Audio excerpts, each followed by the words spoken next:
I'm just going to start from the beginning. 2018. I think you probably remember this famous photograph of Ontario being open for business in 2018. And so for me, it's really important to start here because basically what it meant was a year of havoc after the Conservative government was elected, because one of the first things that they did when they were elected in 2018 was to take away the $15 minimum wage, take away 2 paid sick days, equal pay for equal work, new scheduling rights, fines for employers that broke the law and that were basically not paying people wages. All of the things that we had gathered to try to improve precarious employment, to make life better for workers who were in essential jobs, all of that was sort of stripped away. So I do think it's important to put that on the table. I think recently we saw in the fall, this is our Minister of Labour, Monty McNaughton, and Doug Ford, talk about how they were friends of workers and how they were that they'd seen the light and that they were going to bring in a $15 minimum wage, and they were right behind the blue collar worker, and they were friends of ours. And so I think it's important for us to look at the evidence and to look at sort of what has happened in the last little while, to understand what has happened and to make our own opinion. And so my job as someone who has been doing work around labor rights for the past 30 years, unfortunately, Elin, it's actually decades. It is 30 years, if you can believe it. And so that's what my job is to say, okay, so what, is the government a friend of workers? What have they done?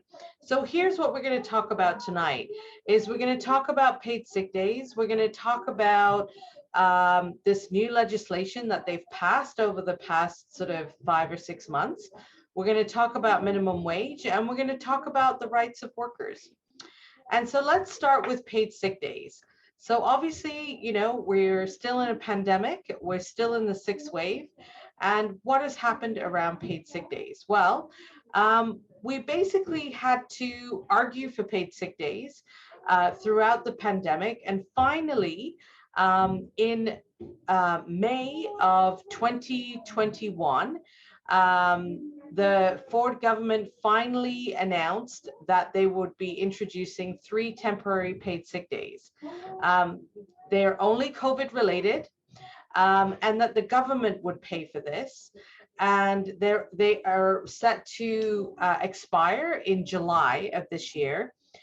I think what's really important is that our taxes pay for this and not the employer. And why this is so important is that, we have corporations like Amazon, Loblaws, Metro, Walmart, all basically being subsidized by our taxes to pay for a basic employment right, such as paid sick days. And what we've seen is that when Canada was in the middle of the COVID pandemic, basically corporations in every major sector have seen their profit margins substantially increase and have actually surpassed the past 20 years, with many hitting record levels, as mentioned. So I think it's critical at this moment that all corporations pay for paid sick days and that they don't come out of our taxes.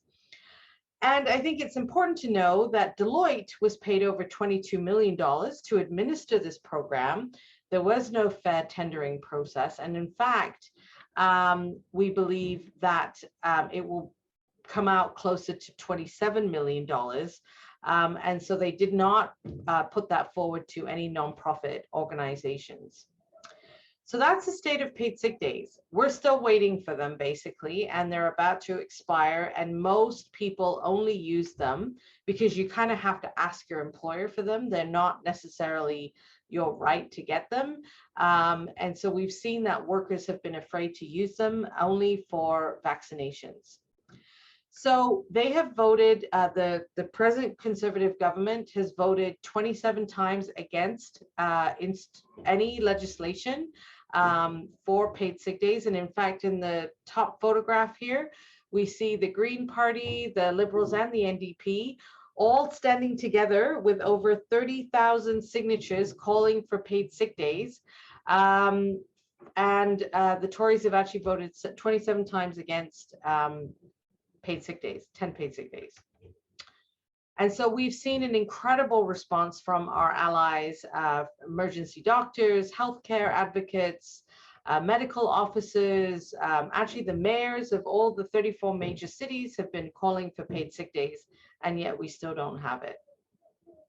So moving along, Bill 27, Working for Workers Act. So we've heard working for workers being talked about by the current government many times. And so let's explore what that means. So the first piece of legislation that they passed back in November, they said that they were there to protect workers. So what is in that legislation? Let's take a look. Well, now truck drivers and food delivery workers can actually now use washrooms. So that's what they passed.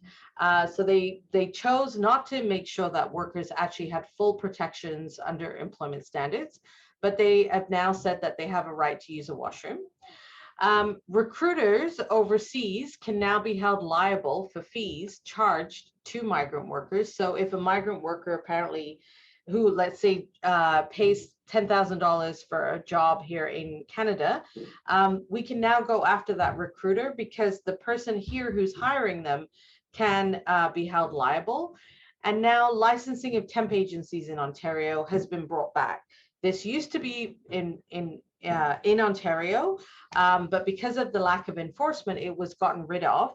But now it's back again, and now they're saying that this is going to be an answer to the issues with temp agencies. One of the biggest shocks of Bill 27 was the fact that there was a massive surplus that was amassed, and many injured workers have been crying out for the fact that their benefits are reduced, that they're not getting prescription drugs, they're being pushed back to work. So instead of fixing the system, $1.5 billion was actually paid back to employers for workers' compensation premiums instead of going into fixing workers' comp. So what does this really mean? Well, it means that if an employer here uses a recruitment agency to bring in migrant workers, the first fee that they will be charged is actually only $250.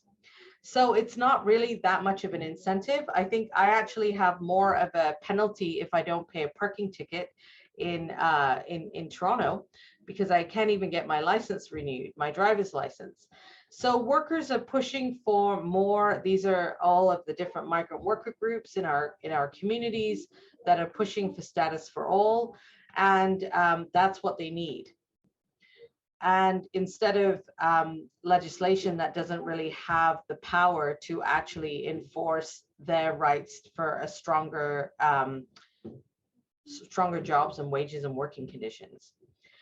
The other thing that I wanted to talk about was minimum wage. So we all know that the government got rid of the $15 minimum wage way back in 2019. They froze the minimum wage for 26 months. Now, finally, on January 1st, they suddenly saw the light and said, no, we're actually going to increase the the wages to $15. We're going to ensure that liquor servers now get $15. They still kept the sub-minimum wage for students. And then, but I think it's important to know that if the Ontario minimum wage had not been frozen, our wage right now would be $15.75 and would actually be going up substantially to probably over $16 on October 1st this year, instead of it just being at $15 and $15.50 on October 1st. So we know that this is huge because for most workers that rely on minimum wage, they have lost between $3,000 to $6,000 of wages during the last 3 years. And as the Daily Bread Food Bank report mentioned couple of months ago when they released that $1 increase in a minimum wage actually reduces substantially the visits to a food bank. Over 35,000 food bank visits are decreased in Toronto alone, and that goes even higher when you're looking at Ontario. So right now, so Bill 88, again, I've put a question mark whether it was working for workers. This bill passed a mayor 2 or 3 weeks ago on April 11th. It was shoved through Parliament very quickly. And gig workers and people who do Uber driving, work at Instacart, skip the dishes, you know, all of the kinds of delivery apps have been fighting for basic worker protection. So did Bill 88 do that? Well, let's look at that. So it's Bill 88 is actually really, I have to say, a pretty dangerous piece of legislation. Basically, what they've said is that platform app-based workers are only entitled to minimum wage under Employment Standards Act. They are silent on vacation pay, public holiday pay, rest periods, overtime. People don't get access to employment insurance, no Canada pension plan.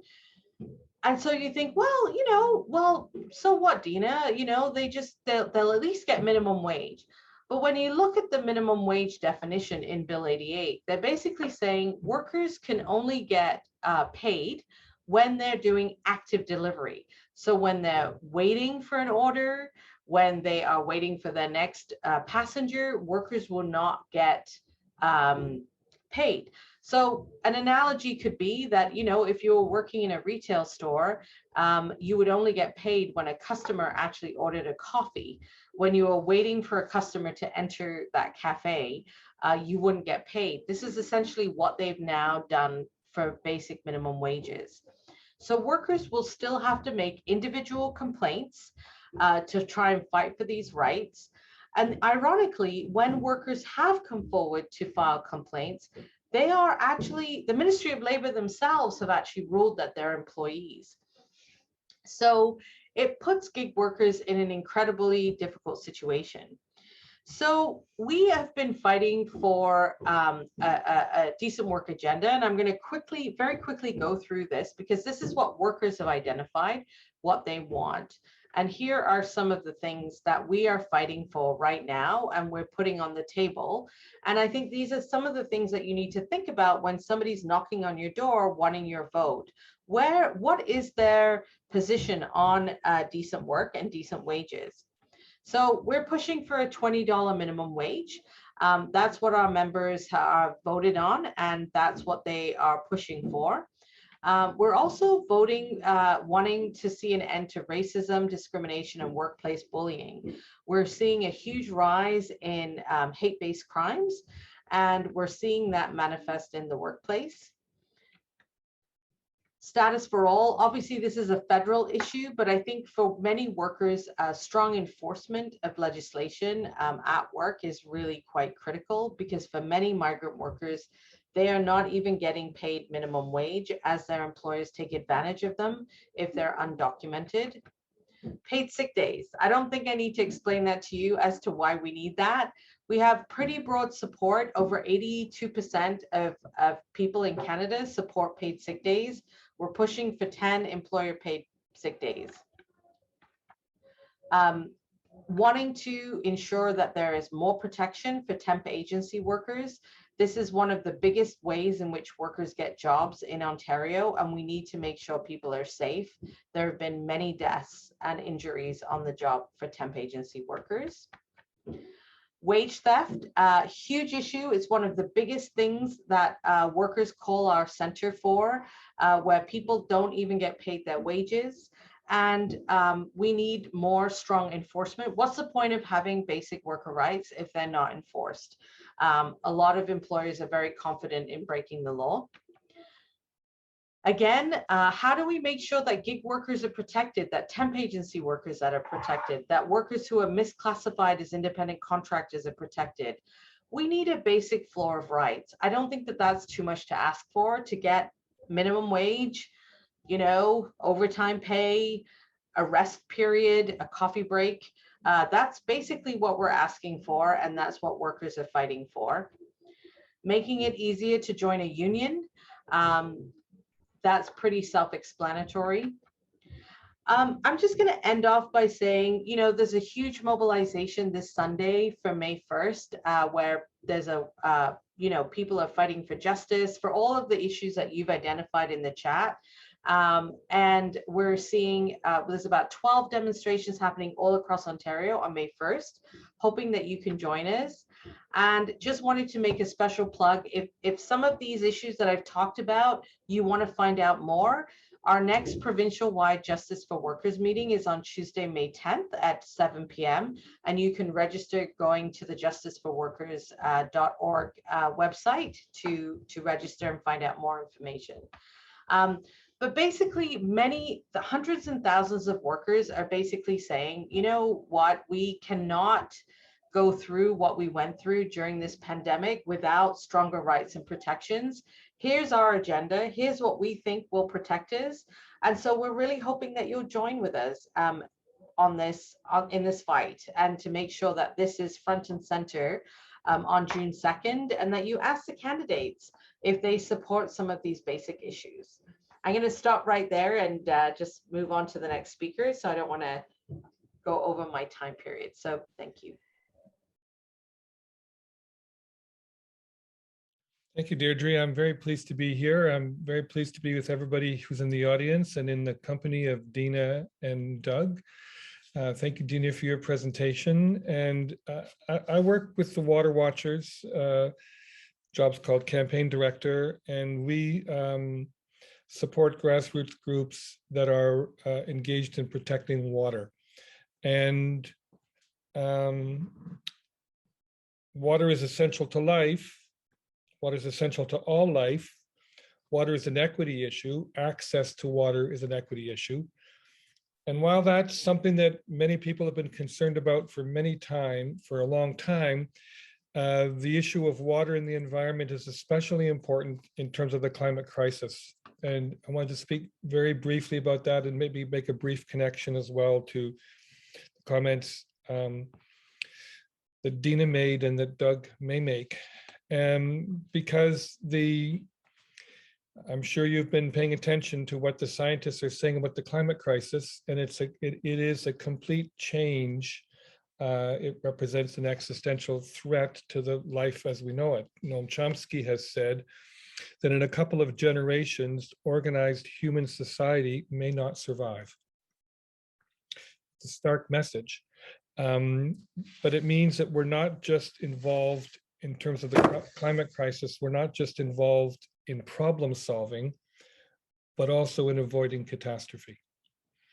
And while the Water Watchers is concerned about, or involved in, I should say, the issues of water protection and environmental protection, the climate crisis affects people disproportionately. There are people who are going to be affected first and worst by the climate crisis. If someone is a member of a racialized community or an Indigenous nation, they're going to be impacted worse. If you're a younger person or an older person or a person who is not as abled, you're going to be affected more. If you're a young person, if you're a grandchild, if you have grandchildren and you're thinking of your grandchildren, they're part of that generation, a couple of generations from now, who may be facing very, very difficult circumstances. If you're a worker and you're working in the oil and gas industry, or you're working in all kinds of industries, all kinds of occupations, you may be displaced by the climate crisis. And I haven't listed all the groups that are going to be impacted differently, but it is a equity issue. I understand that, well, I shouldn't say I understand, I should say the Water Watchers is in political terms, we're a nonpartisan organization. We don't support a particular political party, but we are partisan in terms of environmental protection and justice. We are partisan in terms of that, and I'm going to speak from that partisan point of view. I'm going to speak briefly about 4 areas where the Water Watchers, pardon me, are engaged in ongoing campaigns with communities. I'm going to highlight the position of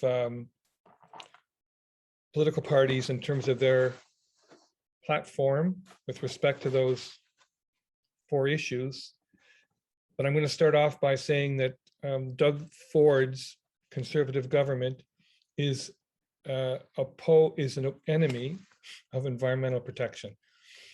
They've made, some people counted as almost 40 cuts to the environment. The first thing they did was fire the environmental commissioner in Ontario when they were elected, and change the name of the Ministry of Environment and Climate Change to Environment, Conservation and Parks.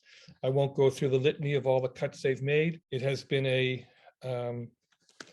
centerpiece of their government policy. The 4 issues that the Water Watchers are involved in is water bottling. Used to be done by Nestle, but Nestle sold to a company called Blue Triton. Gravel mining, gravel pits and quarries in Ontario. The issue of urban expansion. You may have heard of the Stop Sprawl organizations.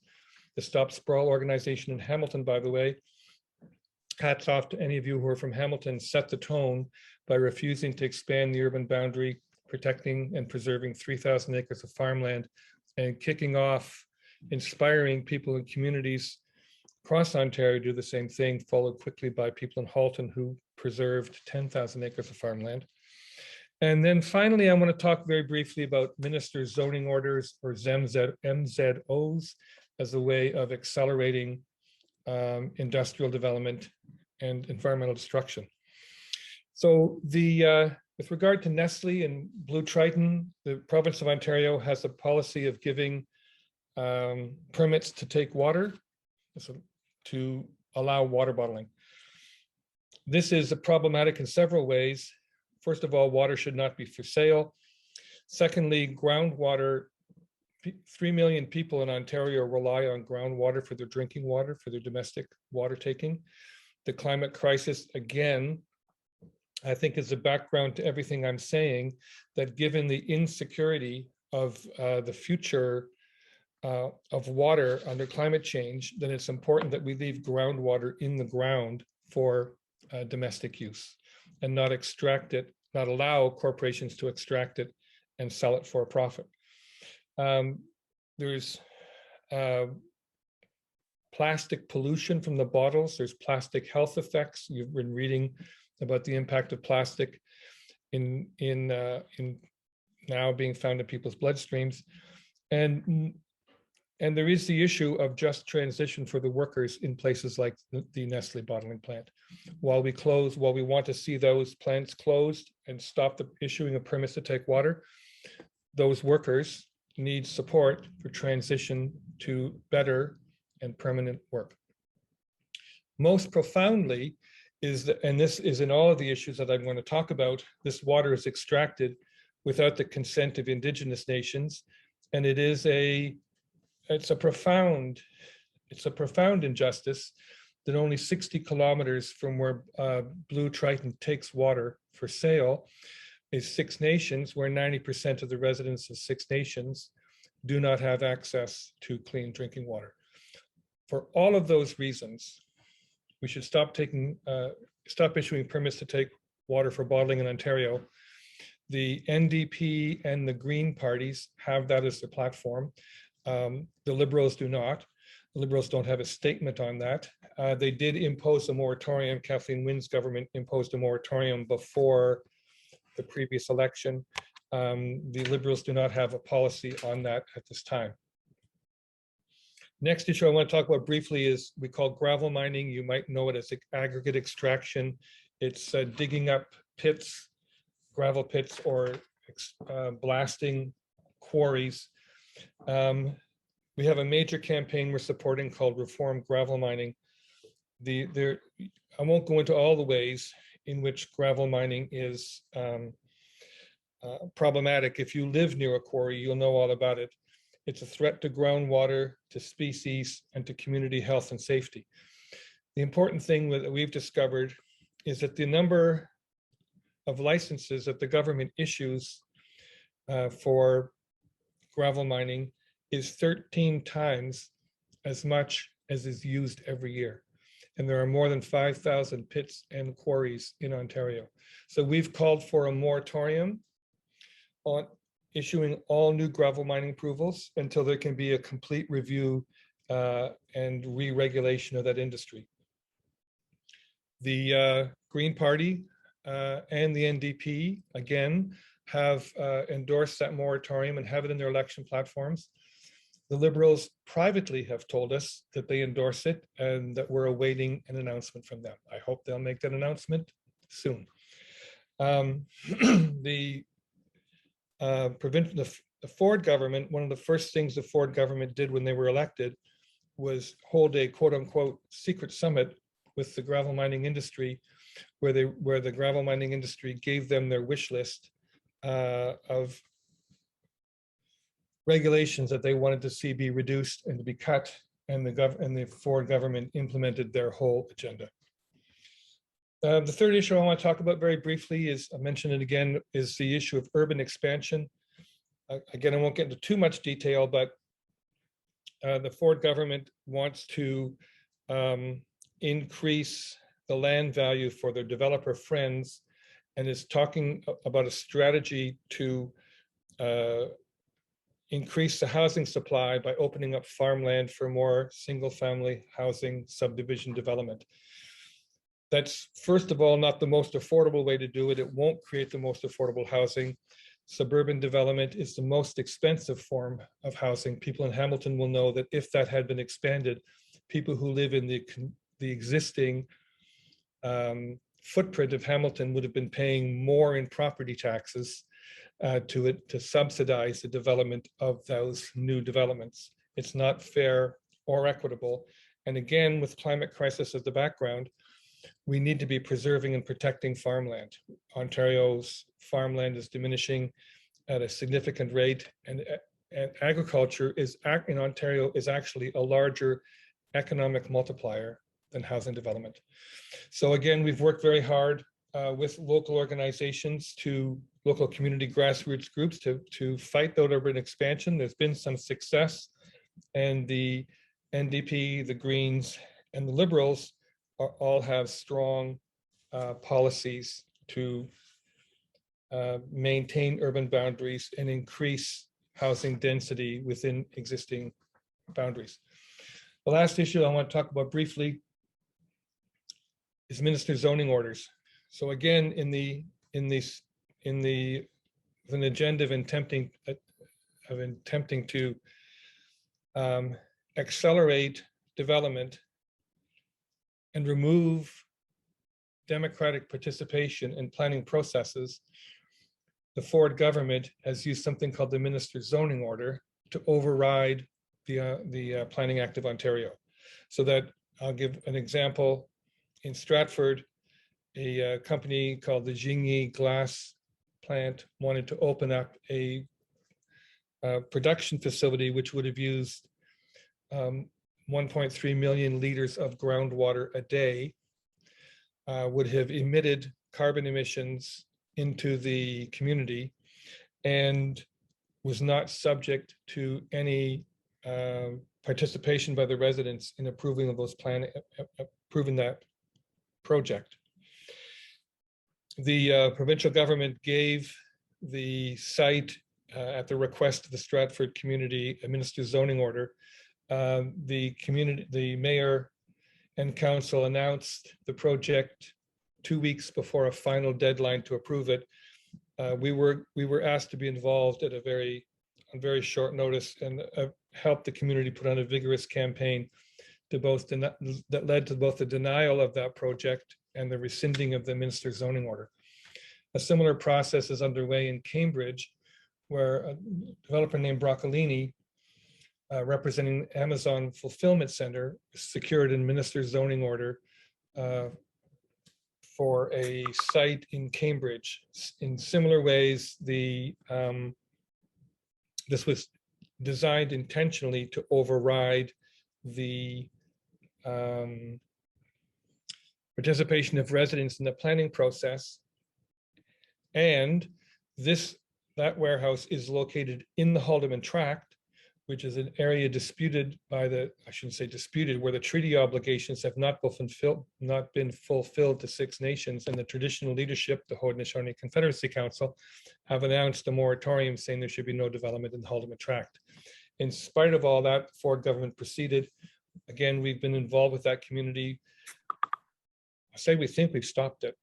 There's another shoe to drop, but it looks like we've stopped it. And while that's good news, these are two examples, and you may be familiar with the example near Pickering as well, where an Amazon warehouse was stopped in the face of a ministry zoning order, again with the participation of Indigenous nations. While these are problems that were solved, if you will, campaigns that were successful that we can feel good about, the overall trend is towards catastrophe. The thing about the climate crisis is we have to contend with the fact that it's not business as usual. We can't continue to consume nature and allow its endless exploitation for profit. To say it's just an honor for me to join such accomplished panelists.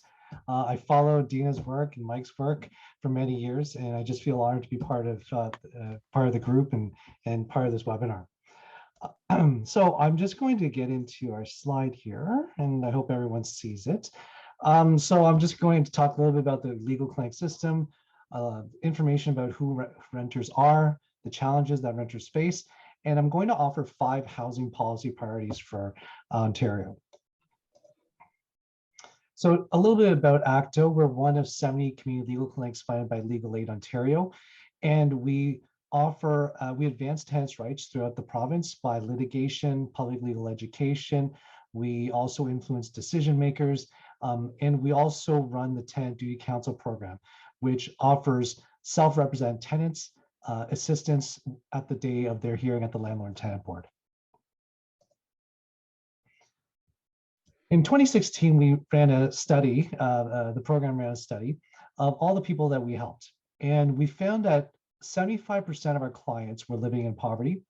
2 out of 3 had histories of homelessness, and more than a third identified that their household had at least one person with a disability. They also identified that the rising cost of housing increases the risk of living in substandard housing or homelessness, and people with mental illness made up a disproportionately large percentage of those who are precariously housed or are homeless.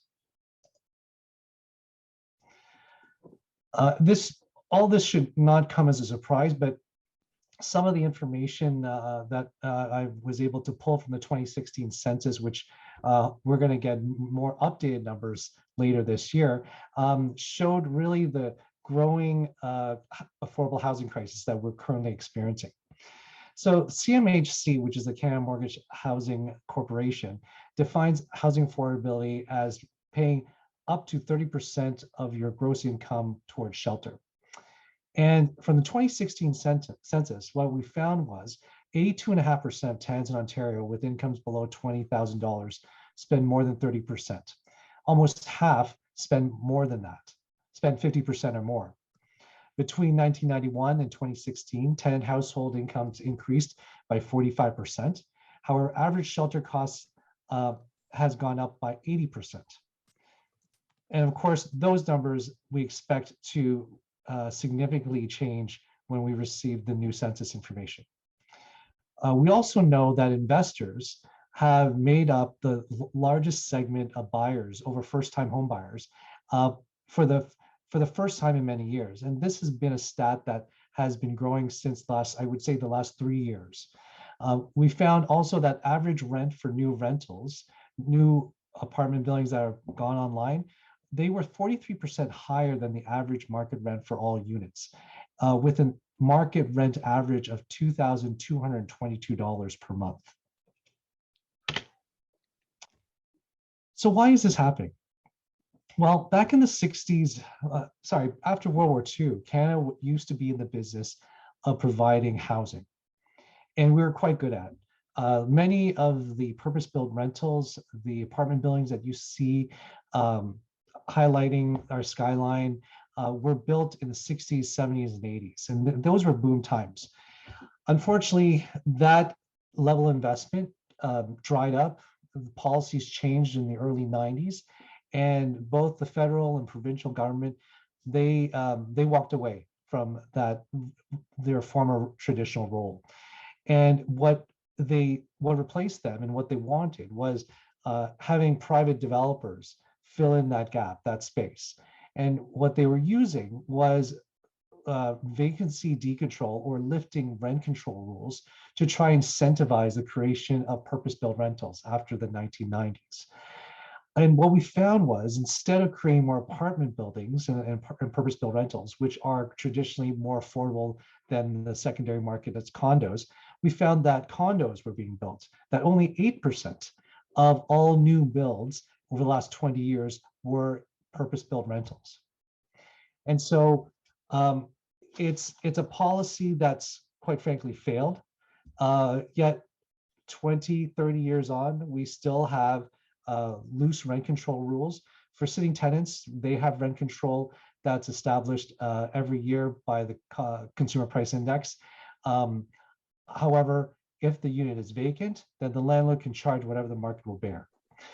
We also had a policy back in the Mike Harris years, where if the unit was a new unit created after 1991, then rent control wouldn't apply to that building whatsoever. So for the next 25 years, people who are living in an apartment building thinking that they were protected would see rent increases well beyond the rise of inflation. That changed in the previous government in 2017, and then it was sound policy. Why should renters have different rules depending on the age of the apartment or building that they live in? So unfortunately, that policy was very short-lived because this current government reintroduced that concept and said, well, after any new unit built after November 15, 2018, those buildings are exempt from rent control. And you can see the impact certainly in newer communities, the 905, any community that's growing will have year after year more and more units that go online that will be unaffordable and will remain unaffordable for their communities. We've also seen the rise of no-fault evictions. In a climate where we have an affordable housing crisis and loose rent control rules, we've seen landlords try to make their units vacant through no-fault evictions, such as saying, I need an empty space because I'm renovating the unit. I need the space empty because I intend to move in there myself or my family members, or my purchaser who just bought my home intends to live there and needs a vacant unit.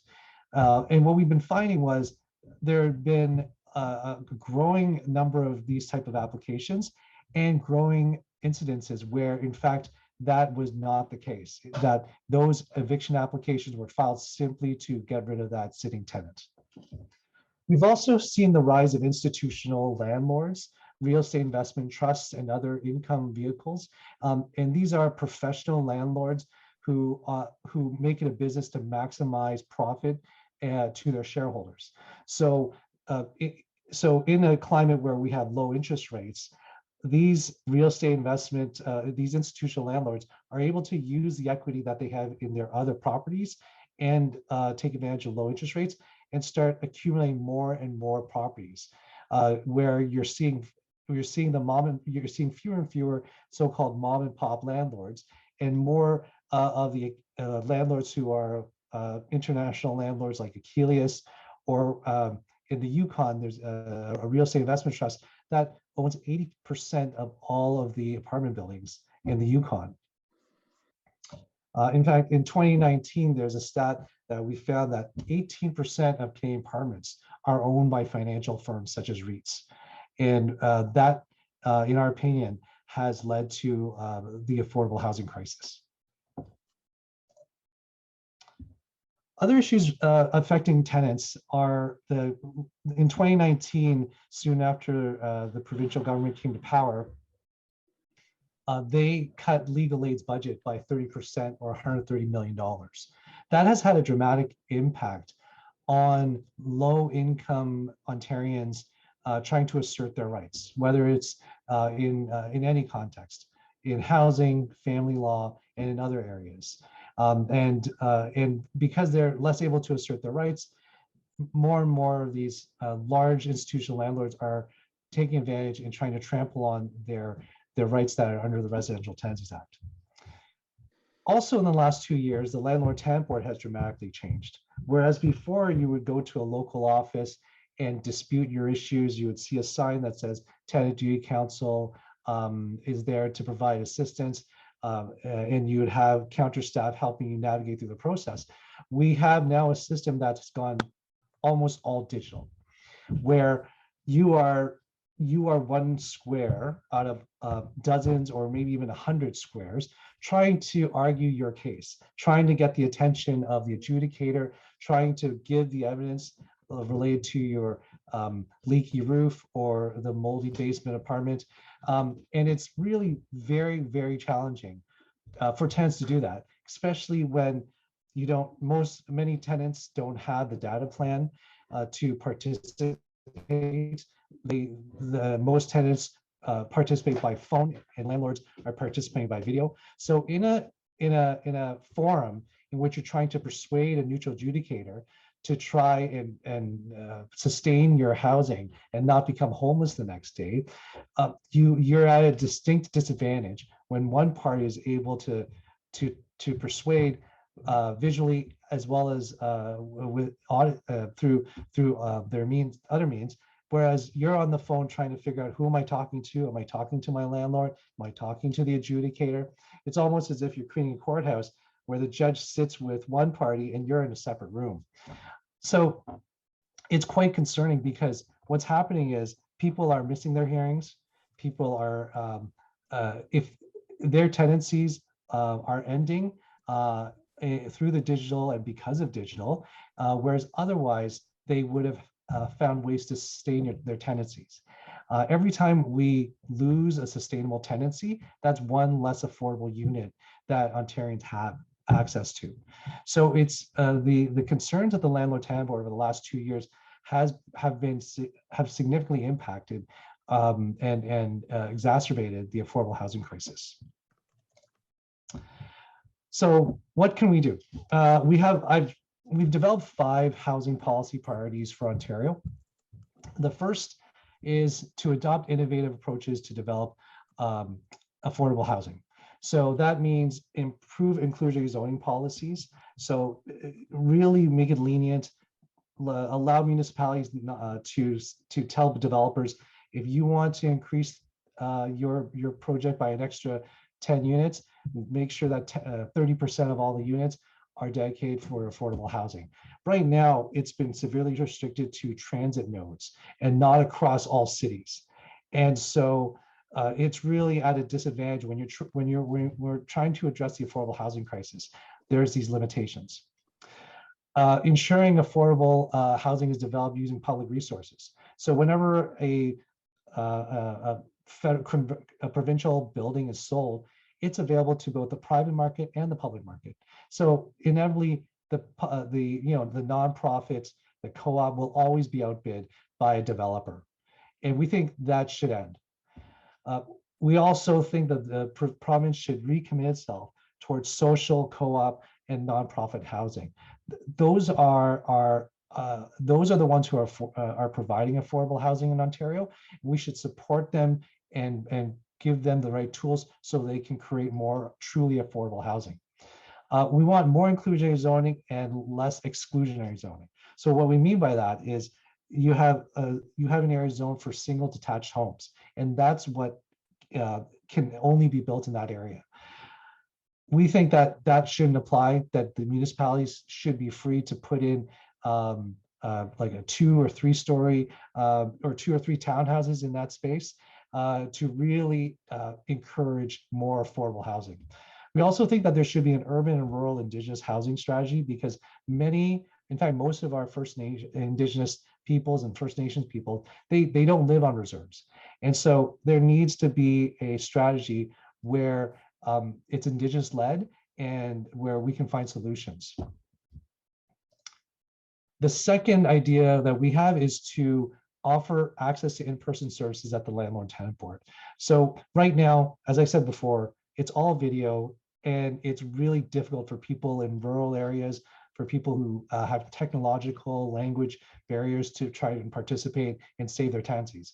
We've all experienced it before, Zoom, trying to log on to a Zoom meeting and having internet and other issues.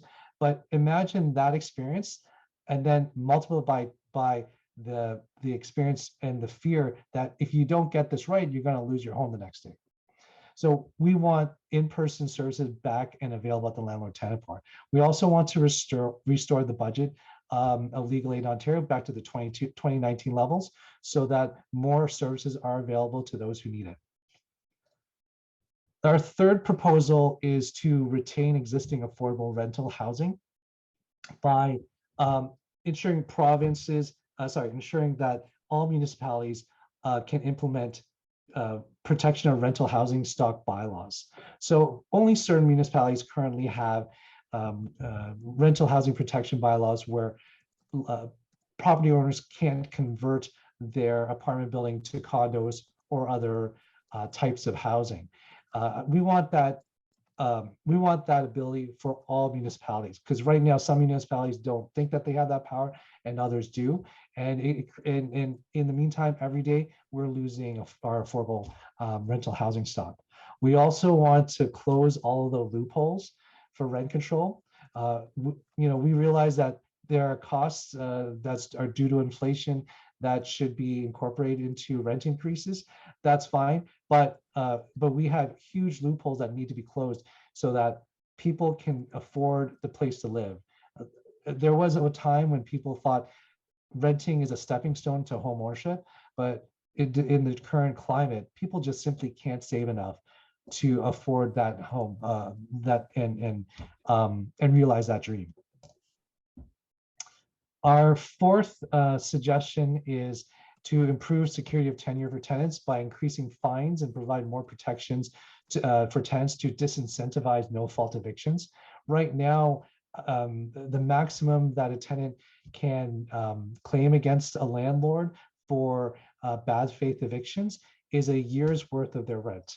And given the current affordable housing crisis, given that they're probably going to get more when they act, landlords will get more when they act in bad faith. It's just really, that's still a cost of doing business for them. So we support increasing fines. And my last one, and I know my time is up, is increasing funding for social services to support homelessness prevention programs. More permanent employer paid sick days. We're going to want to change it and match what Deena said to 10. And of course, increasing social assistance rates, because you really can't live off of $700 a month in Ontario or $1,200 if you're disabled. Thank you for listening.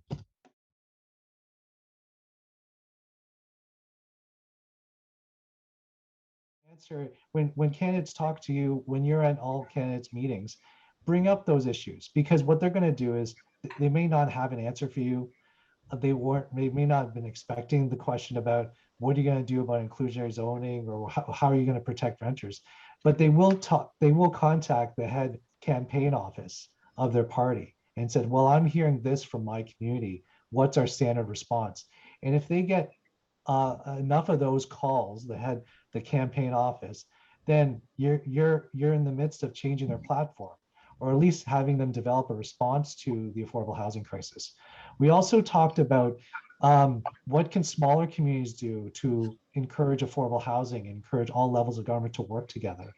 And it's, it goes along the same idea, which is looking at all the three parties and see who really has a true intention of working together in all levels of government, because the developers, the private market, they do a great job in addressing what the market wants, luxury rentals, but to really get the affordable housing crisis fixed, and all levels of government needs to dedicate themselves and invest money into creating truly affordable housing.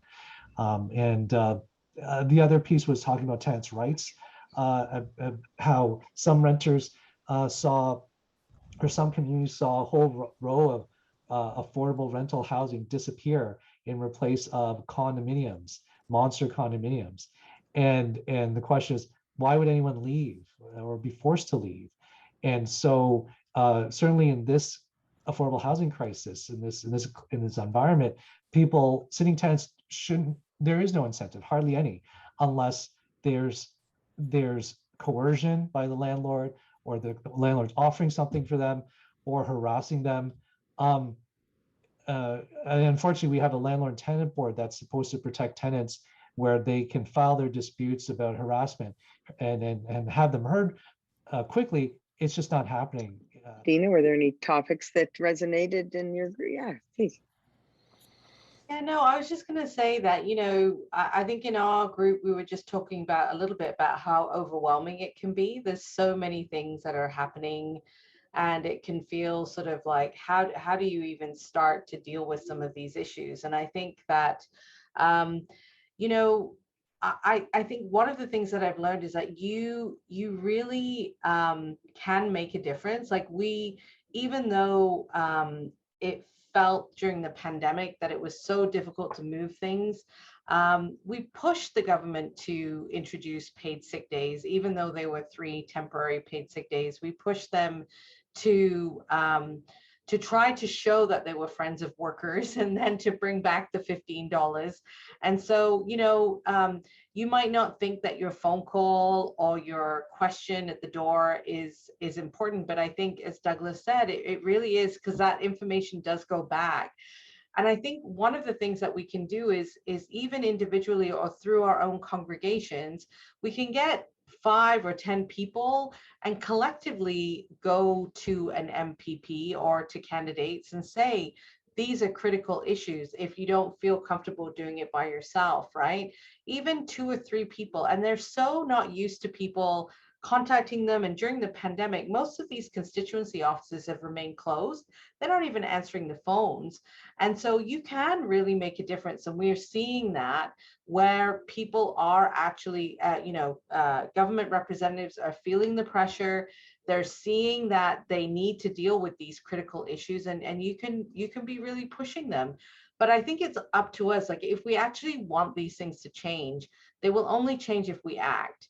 And if we can actually try to collectivize our organizing and try and bring a few more people into every little thing that we do, and bring more people into our movement, it can really make a difference. And so I think, it's just old-fashioned grassroots, labor-intensive, getting on the phone and doing that work, and getting people, out there doing something. And I think, really pushing people to support these initiatives that were talked about tonight would make a difference. Great, thanks.